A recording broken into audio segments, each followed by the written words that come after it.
Good morning friends, आप सबों को एक और बार हमारे उद्धारकर्ता मुक्तिदाता प्रभु यीशु मसीह के सामर्थी नाम में जय मसीह की।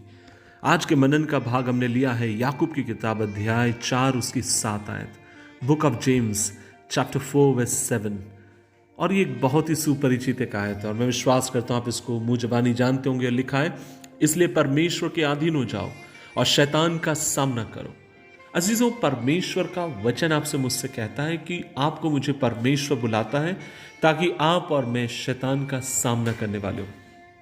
लेकिन आप और मैं तभी शैतान का सामना कर सकेंगे, बाइबल कहती है, जब आप और मैं संपूर्ण रीति से परमेश्वर के अधीन रहना जानते हो। आप कहेंगे, भाई अधीनता का मतलब क्या है? आप क्या उसके वचन को पढ़ते हैं? क्या प्रार्थना में लगातार परमेश्वर को ढूंढते हैं? क्या आप उसकी पवित्र आत्मा के ऊपर आश्रित रहते हैं? क्या आप इस प्रकार से जीवन जीते हैं कि 100% आपने परमेश्वर के हाथ में अपने आप को सौंप रखा है? मैं एक बात आपसे कहना चाहता हूं, और जब तक ये नहीं होगा, जब तक आप अपने आप को, अपने घमंड को, अपने जीवन को परमेश्वर के सामने समर्पित नहीं करेंगे, तब तक आप और मैं जीवन जी नहीं पाएंगे। इसलिए मैं आपसे बोलना चाहता हूं, हमें चाहिए कि हर दिन अपने आप को परमेश्वर के हाथ में समर्पित करें। हर दिन अपने जीवनों को प्रभु के हाथ में हम समर्पित करें।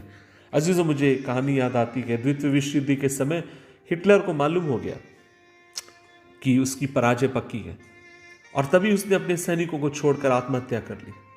और जर्मनी के सैनिकों को भी यह ज्ञात हो चुका था कि वे कभी भी जो बाकी की जो फौज है उनके साथ लड़कर कभी जीत नहीं सकते।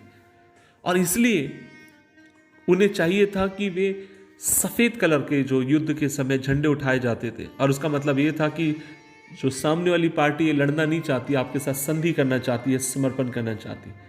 लेकिन अजीजों, जर्मनी के सैनिकों ने ऐसा नहीं किया और वे लगातार लड़ते रहे। उन्हें इस बात का घमंड था कि हम कैसे संधि कर लें, उन्हें इस बात का घमंड था कि कैसे हम अपने आप को समर्पित कर दें, और वे लगातार लड़ते रहे और अंत में उन्हें हार का सामना करना पड़ा। अजीजों, मैं एक बात आपसे कहना चाहता हूं, शैतान भी कई बार इस बात को भली भांति जानता है कि मनुष्य का स्वभाव जिद्दी है, कठोर है। उसके हृदय में बुराई, ईर्ष्या, डाह, लोभ, घमंड, बेईमानी का मनुष्य पूरी तरीके से गुलाम हो चुका है, जिसके कारण उसका पतन शीघ्र होने वाला है। और अजीजों, हम कई बार जिद में रहकर इस घमंड को छोड़ना नहीं चाहते, जिसके कारण परमेश्वर में जीने के बाद भी कई बार आपको मुझे असफलताओं का सामना करना पड़ता है। लेकिन आज इस सुबह के समय में आप सबसे कहना चाहता हूं, प्रभु आपको अनुग्रह दे, आप उसके अधीन में रहें और उसके अधीन में रहकर आप जीवन के हर युद्ध को लड़ें। उसके अधीन में रहकर आप जीवन की हर परिस्थितियों का सामना करें। मुझे एक कोट बहुत पसंद है, अगर आप मैंने इसको अपने व्हाट्सएप में लगा के रखा है, और ये जो कोट है ये पंडित रमाबाई का, जो महान परमेश्वर की सेविका, मुक्ति मिशन की जो संस्थापक थी पूना में, और उन्होंने इस तरीके से कहा कि एक वह जीवन जो संपूर्ण रीति से परमेश्वर को समर्पित है, उस जीवन में कुछ खोने के लिए नहीं होगा, कुछ डरने के लिए नहीं होगा, और आखिरी में कुछ भी दुखी होने के लिए नहीं होगा, क्योंकि आपका जीवन आपने 100% प्रभु के हाथ में समर्पित किया है। इसलिए आज इस सुबह के समय में आपसे कहना चाहता हूं, आगे बढ़िए, प्रभु आपके संग है। शैतान का सामना करिए, जो आपकी परिस्थितियां, उन परिस्थितियों का सामना करिए। जीवन में जो भी संघर्ष आते हैं उन संघर्ष का सामना करिए। जो भी पहाड़ आपके सामने हैं, यीशु के नाम से उन पहाड़ों के ऊपर चढ़ते चले जाइए, लेकिन बशर्ते अपने आप को प्रभु के अधीन में रखें, शैतान का और अपनी परिस्थितियों का सामना करें। हर चीज आपके सामने समतल हो जाएगी। आइए मिलकर दुआ करें। प्रभु जी, हम दुआ करते हैं और आज हम तुझसे अनुग्रह मांगते हैं। हमें परमेश्वर अनुग्रह दे कि हम तेरे अधीन रहें।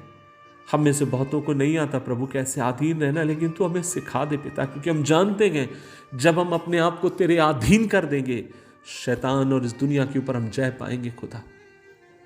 और प्रभु जी, तूने हमें हारने के लिए नहीं बुलाया, लेकिन तूने हमें जय पाने के लिए बुलाया और जय से जय की ओर जाने के लिए बुलाया। होने दे प्रभु जी, हम जय से जय की तरफ बढ़ने वाले हो।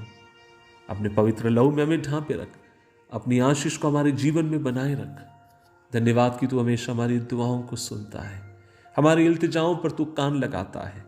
यीशु मसीह के नाम से मांगते हैं, आमीन, आमीन, आमीन। प्रभु आपके संग रहे। आज का दिन आपका जय का दिन हो। जय मसीह की।